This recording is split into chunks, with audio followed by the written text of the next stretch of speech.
या चर्च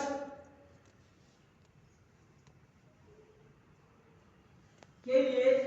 या चर्च का जो स्थापित किया गया या बपतिस्मा विधि में से एक है जो यीशु ने कलीसिया के लिए या चर्च के लिए स्थापित की थी। और उसको भी कहा जाता है कि आपने स्वर्गवान से ठीक पहले आपने स्वर्गवान से ठीक पहले यीशु ने कहा मत्ती उसका 28 उसका 19 और 20 के आधार पर वो अपने शिष्यों को जो उन पर विश्वास करते थे, जो उनका अनुयायी थे, जो उनके साथ साथ चलने वाले व्यक्ति थे, उन लोगों को वह आज्ञा देता है, ग्रेट कमीशन उनको देता है और कहता है जाओ और सब जातियों के लोगों को सुसमाचार सुनाओ और चेला बनाओ और उन्हें पिता और पुत्र और पवित्र आत्मा के नाम से बपतिस्मा दो और उन्हें सब बातें जो मैंने तुम्हें आज्ञा दी है मानना सिखाओ और देखो मैं जगत के अंत तक सदैव तुम्हारे संग हूं। तो यहाँ उनको ना केवल वह आज्ञा देता है उन शिष्यों को, उन चेलों को, उन विश्वासियों को, उन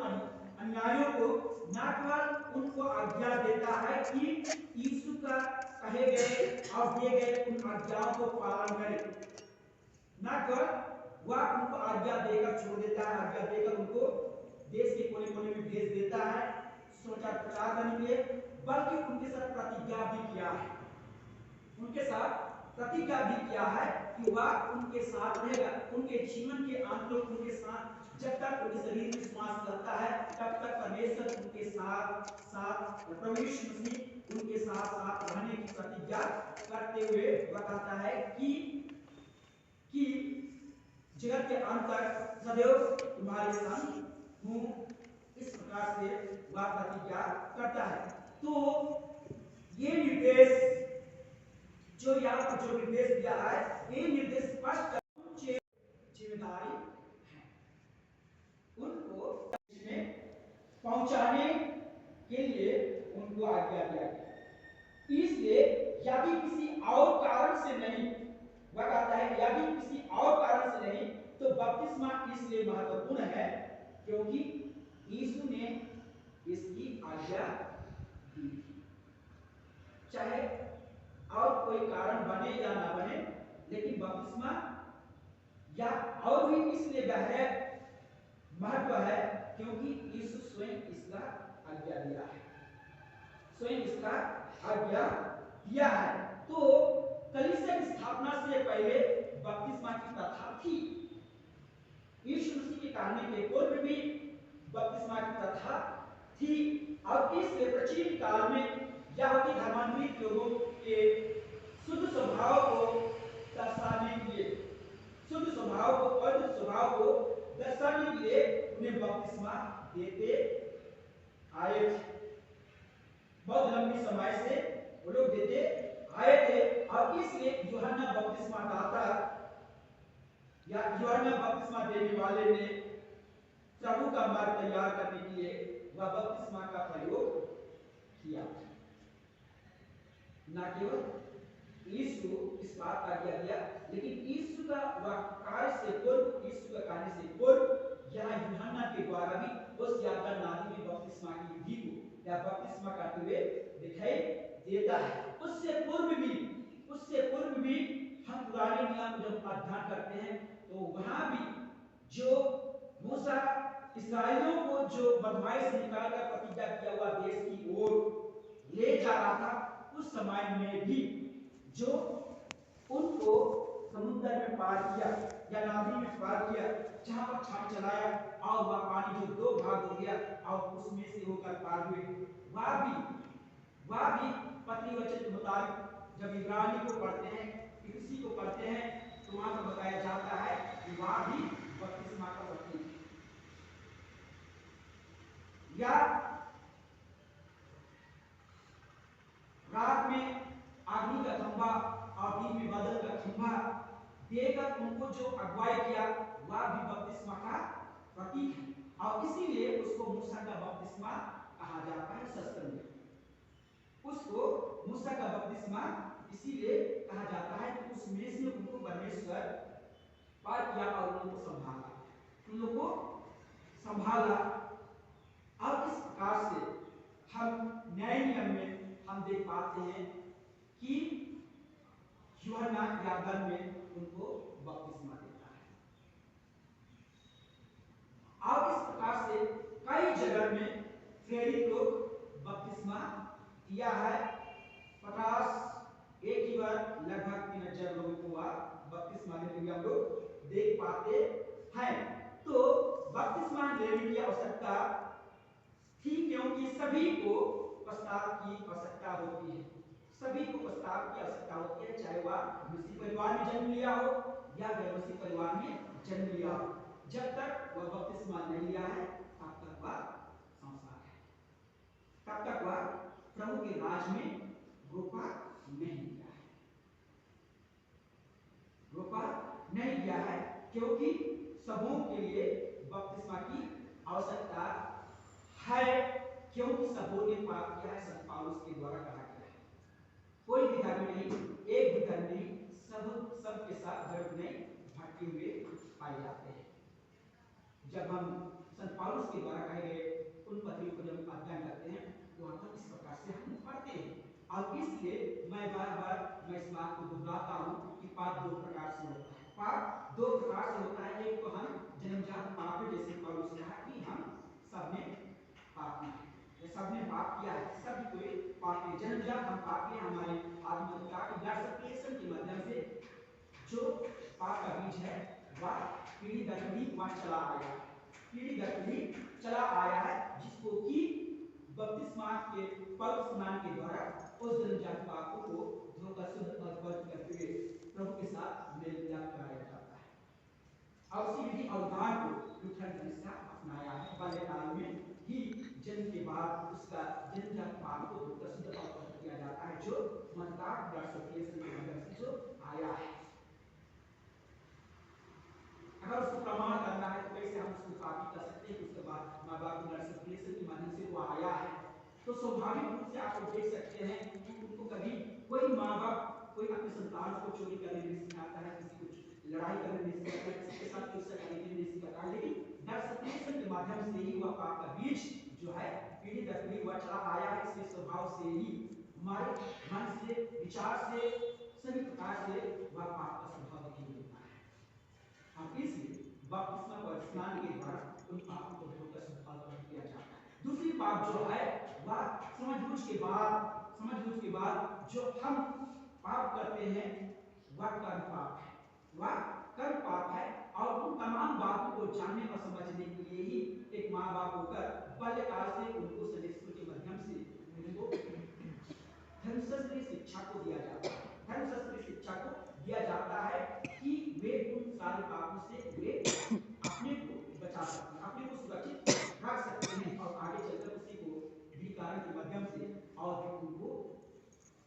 अपना आत्मिक जीवन में दृढ़ और मजबूत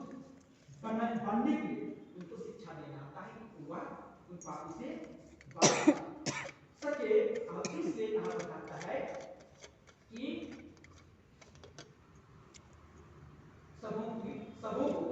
बपतिस्मा की आवश्यकता होती है। इसलिए यूहन्ना का बपतिस्मा जो प्रस्ताव का मन फिराव का प्रतीक है और उसी बात को कहा जाता है कि यह मसीह की बपतिस्मा के समान नहीं है। यूहन्ना के द्वारा दिए गए, मूसा के द्वारा दिए गए उन बपतिस्मा के बारे में कहता है कि मसीही बपतिस्मा के समान या नहीं है, जैसे कि प्रेरित काम उसका 18 अध्याय में लिखता है। प्रेरित काम उसका 18 अध्याय उसका पद संख्या 24, 25 और 26 पद में 24, 25, 26 पद में लिखता है, अपुल्लोस नामक एक यहूदी जिसका जन्म सिकंदरिया में हुआ था, जो विद्वान पुरुष था और पवित्र शास्त्र को अच्छी तरह से जानता था, इफिसुस में आया। उसने प्रभु के मार्ग की शिक्षा पाई थी और मन लगाकर यीशु के विषय ठीक ठीक सुनता और सीखता था, परंतु वह केवल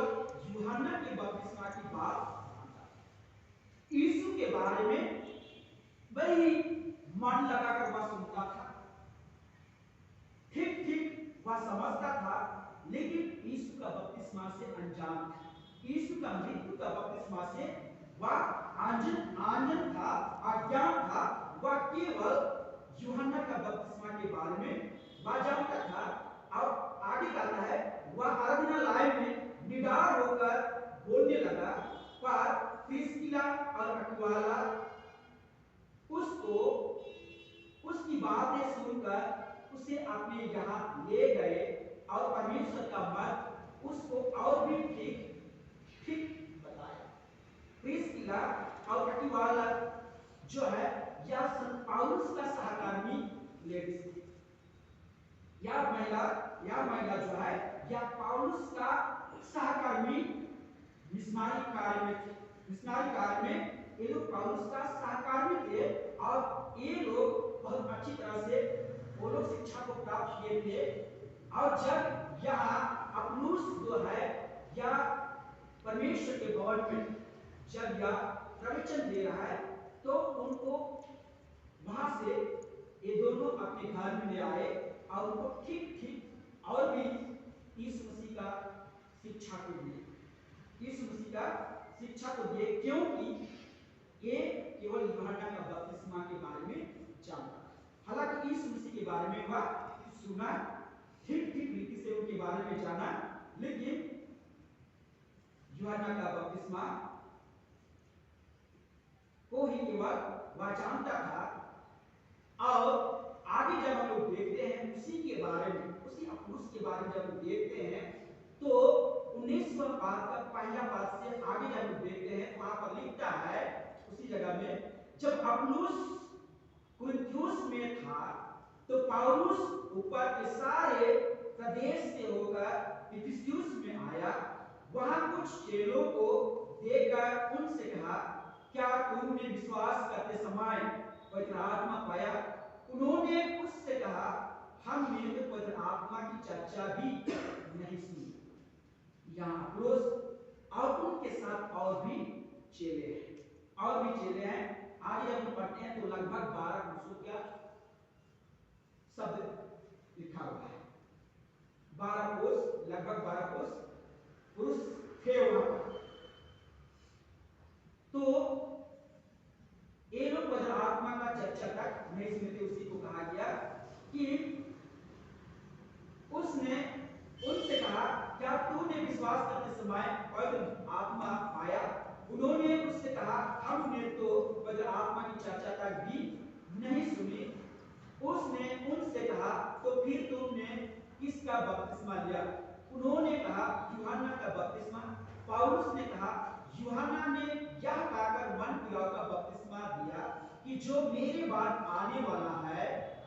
उस पर अर्थात यीशु पर विश्वास करना। क्या सुनकर उन्होंने प्रभु यीशु के नाम में बपतिस्मा लिया। जब पौलुस ने उन पर हाथ रखे तो पवित्र आत्मा उन पर उतरा और वे भिन्न भाषा बोलने और भविष्यवाणी करने लगे। ये सब लगभग 12 पुरुष थे जो लोग यूहन्ना का बपतिस्मा लिए थे। और पौलुस उनको कहा है कि यूहन्ना क्या कहकर तुम्हें बपतिस्मा दिया? मन फिराव का बपतिस्मा दिया और कहा कि मेरे बाद आने वाला है उस पर विश्वास करना था यीशु पर, अर्थात यीशु पर। अब तक वे पवित्र आत्मा का चर्चा नहीं सुनते क्योंकि अब तक यीशु मसीह का मृत्यु नहीं हुआ था, जिसके कारण से अब तक पवित्र आत्मा का आना नहीं हुआ था। जिस समय ये 12 पुरुष यूहन्ना का बपतिस्मा लिए थे उस समय की बात। अब उसी बात को पौलुस कहा, जब तुम विश्वास करो, क्या उस समय पवित्र आत्मा आया? तो उस समय जब यूहन्ना का बपतिस्मा वो लोग लिए थे उस समय यीशु मसीह का मृत्यु नहीं हुआ था, जिसके कारण से पवित्र आत्मा का आना भी नहीं हुआ था, जिसके कारण से वो लोग पिता और पुत्र और पवित्र आत्मा के नाम से बपतिस्मा उनको नहीं दिया गया या पिता पुत्र और पवित्र आत्मा का बपतिस्मा वो लोग नहीं पाए थे। इसलिए यहाँ पर हम देखते हैं कि मसीह बपतिस्मा का आत्मा के नाम पर किया जाना चाहिए। यही इसे मसीही बपतिस्मा बनाता है। जब तक पिता और पुत्र पवित्र आत्मा का नहीं छूटता है तब तक वह मसीही बपतिस्मा पूरा नहीं होता है या वह भी अनकम्प्लीट ही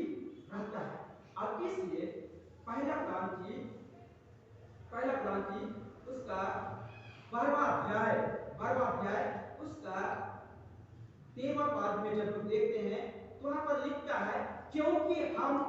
सब में क्या यहूदी हो क्या यूनानी क्या दास हो क्या स्वतंत्र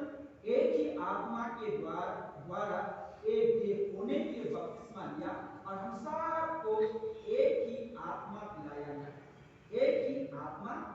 पिलाया गया है परमेश्वर के साथ एक देह होने के लिए हम सबों को बपतिस्मा के द्वारा एक ही आत्मा पिलाया गया है, चाहे वह बाल्यकाल में लिया हो, चाहे जवानी उम्र में लिया हो, चाहे प्रौढ़ अवस्था में लिया हो, चाहे वह छिड़काव बपतिस्मा लिया हो, चाहे नेल बपतिस्मा लिया हो, चाहे डुब बपतिस्मा लिया हो, सबको एक ही आत्मा पिलाया गया है क्योंकि बपतिस्मा एक ही है, प्रभु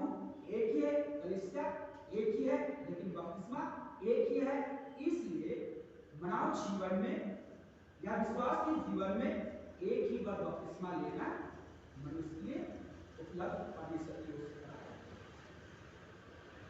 यहाँ ये लोग दोबारा बपतिस्मा इसलिए लिए क्योंकि ये लोग यीशु मसीह का बपतिस्मा नहीं लिए थे, पिता पुत्र और पवित्र आत्मा के नाम से बपतिस्मा नहीं लिए थे। ये लोग जो थे यूहन्ना का बपतिस्मा लिए हुए थे, मूसा का बपतिस्मा लिए हुए थे, और इसलिए इनको यीशु मसीह के नाम से बपतिस्मा लेना आवश्यक था। और जो यीशु मसीह के नाम से बपतिस्मा ले लिया है, चाहे बाल्यकाल में हो, चाहे जवानी की उम्र में हो, चाहे प्रौढ़ अवस्था में लिया, चाहे किसी भी आकाश से बैठ के या खड़े होकर या झुककर या छिड़काव कर या उड़ेलकर या डुबाकर, बपतिस्मा एक ही है। अगर उसको दोबारा अगर हम लेते हैं तो पहले जो लिए हैं आप उसको लात मारते हैं, उसको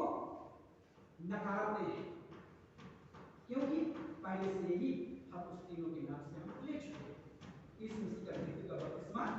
ले चुके हैं। इसलिए हमें जब दोबारा हम लेते हैं तो फिर हम पवित्र आत्मा के खिलाफ में पाप करते हैं, और जब पवित्र आत्मा के खिलाफ में पाप करते हैं तो शास्त्र बताता है कि पवित्र आत्मा के विरोध में अगर पाप करते हैं तो वह कभी भी क्षमा नहीं किया जाएगा, ना इस लोक में ना उस लोक में लिखा है। ऐसे शब्द को प्रयोग किया है, ना इस लोक में ना उस लोक में, अर्थात ना पृथ्वी लोक में ना स्वर्ग लोक में वह क्षमा किया जा सकता है, केवल और केवल इसलिए दंड रखा गया है। और इसलिए यह कहता है कि हम सब ने एक ही आत्मा से बपतिस्मा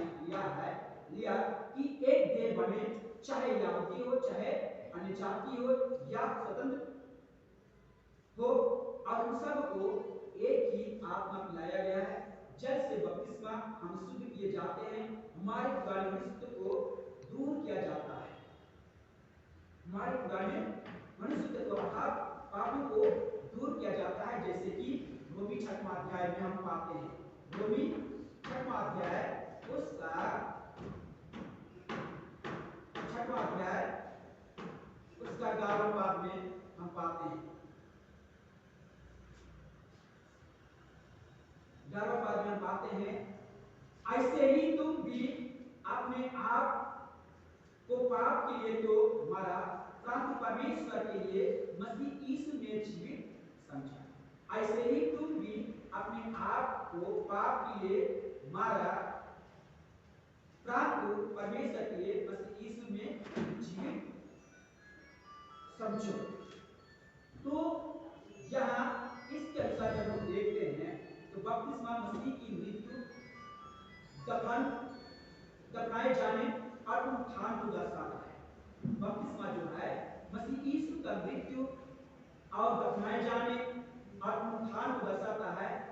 और साथ ही यह पाप के प्रति हमारी मृत्यु और मसीह में नए जीवन को भी दर्शाता है, और इसलिए नए जीवन के लिए जी उठाता है। उस बपतिस्मा के द्वारा हमारे सारे पापों को धोकर एक नए जीवन के साथ हमको बाहर निकालता है, नए जीवन के साथ हमें इस पृथ्वी पर रखता है, जैसे कुलुसी 2 अध्याय उसका 12 कुलुसी 2 तो इसलिए पौलुस कहता है कि जब हम एक बार बपतिस्मा के द्वारा हमारे सारे पापों को धोकर कर दिया जाता है, तो पौलुस चाल चले और नए जीवन किसी चाल चलने की बपतिस्मा पाए हुए लोगों को किस प्रकार से उनको चलना है। आज कलीसिया में या बुद्धि और ध्यान है उसको हम लोग को पूरा करना है, या एक ट्रेडिशन के हिसाब से उसको लेते हैं या परंपरा के हिसाब से लेते हैं, तो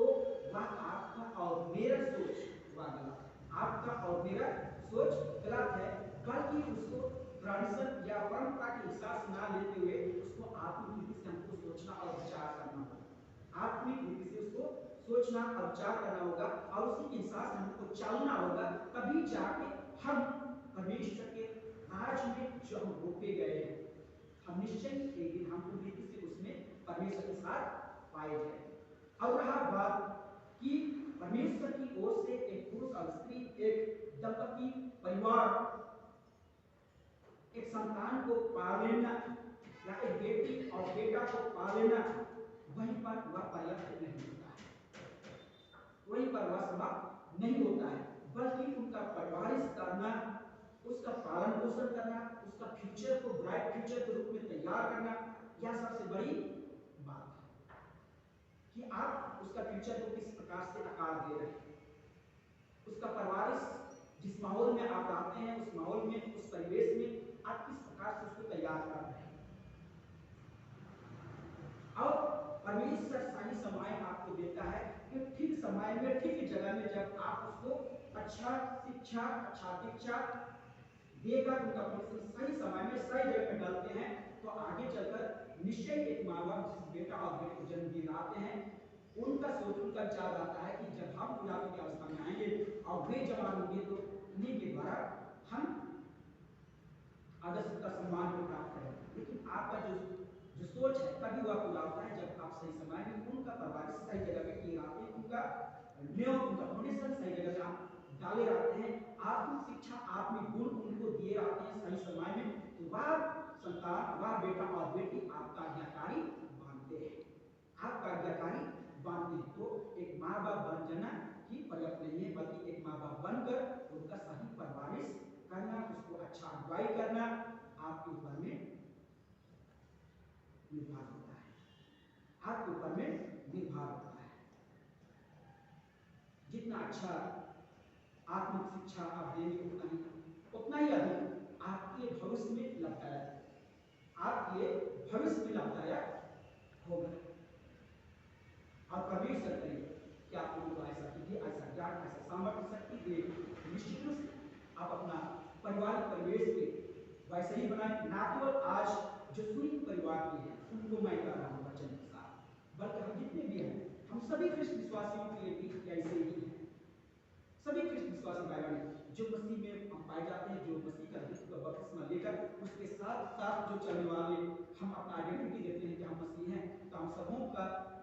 यही है कि जितना अधिक हम वचन के साथ जुड़ चलते हैं, उतना ही अधिक हमारा परिवेश स्वच्छ रहेगा, उतना ही अधिक हमारा परिवेश अच्छा रहेगा और हमारा जो संतान है, बेटे बेटियां हैं, उस परिवेश में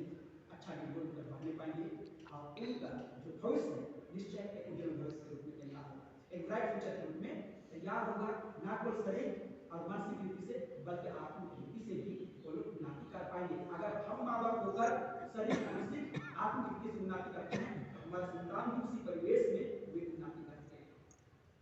वे उन्नति करते हैं। कई बार माँ बाप होते हैं केवल संसारिक रीति से उनको शिक्षा और दीक्षा देते हैं, आत्मिक रीति या आत्मिक बातों को भूल जाते हैं।